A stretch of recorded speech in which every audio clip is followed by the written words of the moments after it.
Hello, it's John David here from Silvertone Analytics, and in this video we're going to focus specifically on marketing analytics. This video is broken down into three main parts. In part 1 we are going to define marketing analytics. Part 2 we are going to break down some specific tactics, and in part 3 we're going to identify some data sources. So what exactly is the definition of marketing analytics? Well, for us to answer that question, I think it's important that we take a step back and answer another question. What is marketing? The textbook definition of marketing is the action or business of promoting and selling products or services, including market research and advertising. So at a very high level, marketing is all the pairs of eyes that you're getting your offering in front of. So you can do that through Facebook ads, social media posts, remarketing, and email marketing. Of those people that you're getting in front of your product, a subset of them are actually interacting with your brand. So they can do this by liking your post, sharing your post, commenting, or signing up for your email list. Of those users who are actually engaged with your brand, there's a very specific type of interaction that we're really hoping to get out of this. And that's a sale.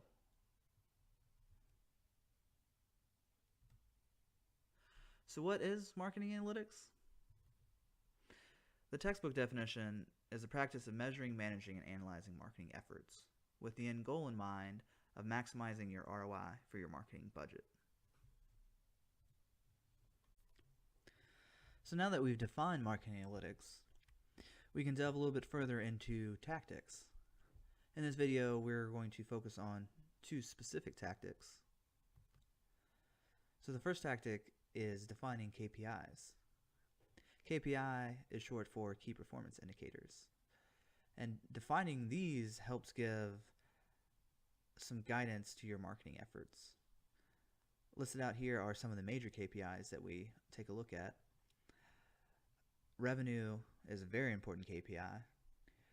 You can start to analyze revenue or buyer behavior and understand a little bit of the psychology of what's going on within your users' sessions. So a session is any time a user logs into your website. This is very important to understand session behavior if you're an e-commerce seller. Conversion rate. Conversion rate is, on average, how many times does a user have to log into the website until a transaction occurs. Goal completion. So a goal is a user action that you define within Google Analytics. An example of this could be a user signing up for your email list. So now that you have defined your KPIs and where your priorities lie within your marketing efforts, you can start to understand which decisions are effective and what decisions are not. So is this new promotion, is it actually moving the needle as far as revenue goes? Because if you're tracking revenue and you've implemented a new promotion, you can tell pretty quickly, yep, we've hit on something here, or no, we haven't. So building off of KPIs, another tactic is the buyer persona. So once you've defined all of your KPIs and you really have an understanding of your marketing data, you can start to build out very specific personas of those who are buying your product. So you can study revenue and say, look, we're selling really heavily in North Carolina and Florida. We need to start marketing even heavier towards there to make sure that we're penetrating the market as well as we can. A buyer persona can also include, is it male or female? What about age group? And you can also start to break down buyer personas by psychology.